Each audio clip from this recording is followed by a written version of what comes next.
everybody, how are you? I hope you are good and doing well. So बच्चे, आज की video में हम क्लास 11th का चैप्टर नंबर 1 की एक्सरसाइज 1.2 का क्वेश्चन नंबर 5 सॉल्व कर रहे हैं. ठीक है जी. इससे पहले मैंने बच्चे चैप्टर नंबर 1 का 1.1 और 1.2 के क्वेश्चन नंबर 4 तक कंप्लीट करवा दिया है. अगर आपने वो देखना है तो उसका लिंक डिस्क्रिप्शन बॉक्स में है. एक और चीज बच्चे, सीधा आप क्वेश्चन नंबर 5 में जंप मत करें. ठीक है, क्वेश्चन नंबर 4 भी करें और 1.1 के भी जो रोस्टर फॉर्म्स वाले क्वेश्चंस है, सेट बिल्टर वाले क्वेश्चंस है, वो करके यहाँ पे जंप करो. सीधा यहाँ पे आओगे तो कुछ भी समझ नहीं आएगा.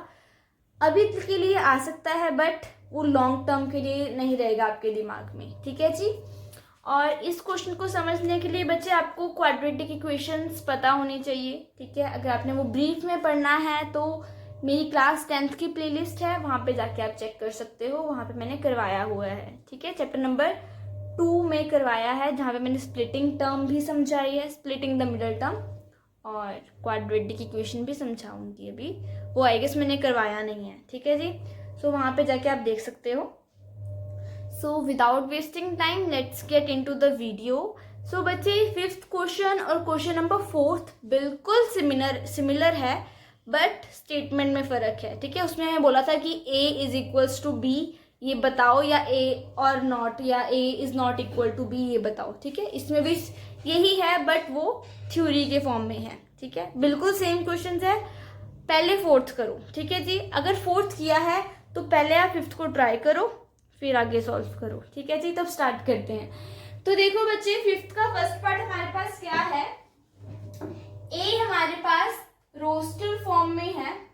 ठीक है, रोस्टर फॉर्म में है, और जो b है हमारे पास वो सेट बिल्टर में है ना. तो पहले हम a नोट कर लेते हैं. एक मिनट बच्चे, क्वेश्चन पहले थोड़ा सा पीछे जाके नोट कर लो अगर बुक नहीं है. ठीक है, तो देखो बच्चे, a हमारे पास क्या है. a is equals to 2 and 3. ठीक है, यही है. और b हम अपने टेबुलर फॉर्म में लिखते हैं. कैसे लिखेंगे? देखो, x is such that x is a solution of this equation.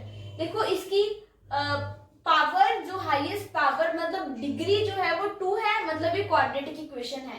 Quadratic equation को सॉल्व करने के लिए बच्चे हमने क्लास 10th में एक क्वाड्रेटिक फॉर्मूला पढ़ा था. आप उससे भी सॉल्व कर सकते हैं, और स्प्लिटिंग द मिडल टर्म भी पढ़ा था, है ना.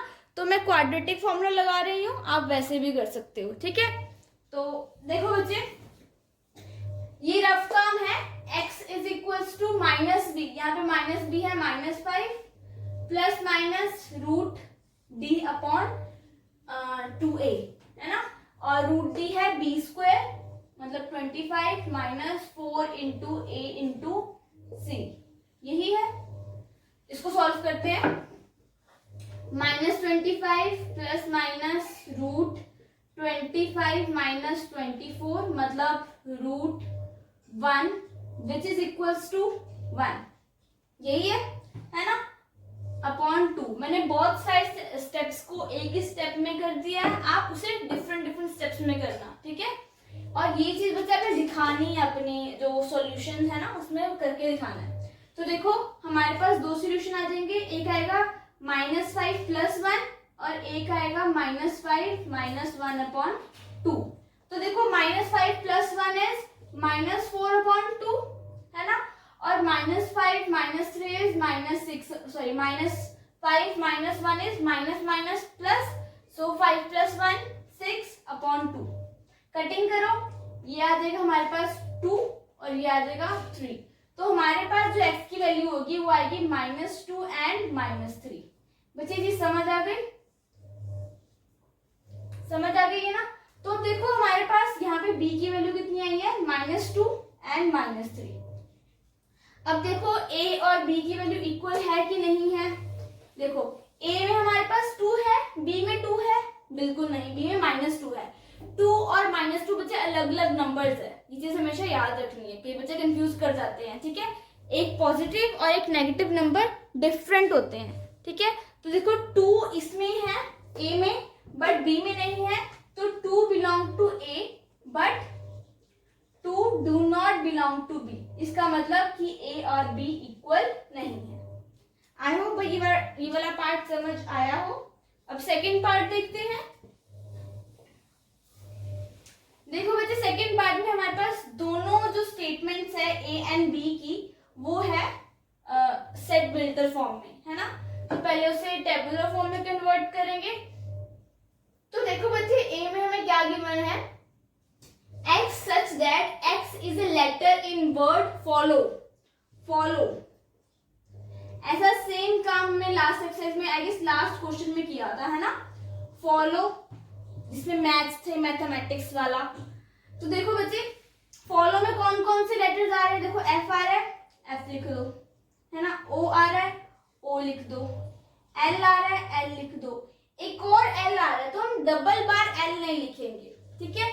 देन ओ हमने पहले लिख दिया है, तो ये दो वर्ड्स नहीं लिखेंगे क्योंकि हमने पहले लिख दिया हुआ है, ठीक है। डब्ल्यू आ रहा है, डब्ल्यू लिख दो, दैट्स इट। अब बी हमें क्या बोला है, Y such that Y is a letter in word wolf। अब देखो, W आ रहा है, O आ रहा है, L आ रहा है, F आ रहा है, कोई रिपीट तो नहीं हो रहा। हमने जो रिपीटेड वर्ड्स है वो एक बार ही लिखने होते हैं, ठीक है जी।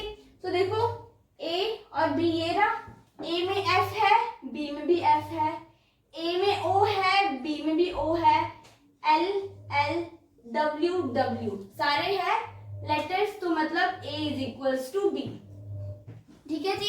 बच्चे मैं फिर से बता रही हूँ, ऑर्डर मैटर नहीं करता, एलिमेंट्स मैटर करते हैं। और एलिमेंट्स क्या होते हैं, जो सेट के अंदर नंबर, लेटर्स जो भी प्रेजेंट होते हैं उसको एलिमेंट बोलते हैं, ठीक है जी।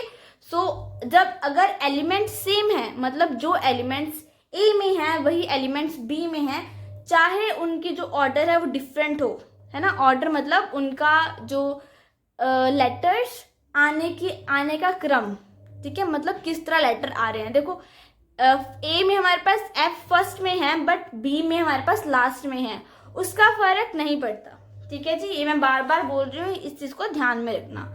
सो बच्चे, this was all about today's video. Next video will be uploaded soon, जिसमें हम क्वेश्चन नंबर 6 करेंगे। Till that, stay tuned and keep learning. Thanks for watching.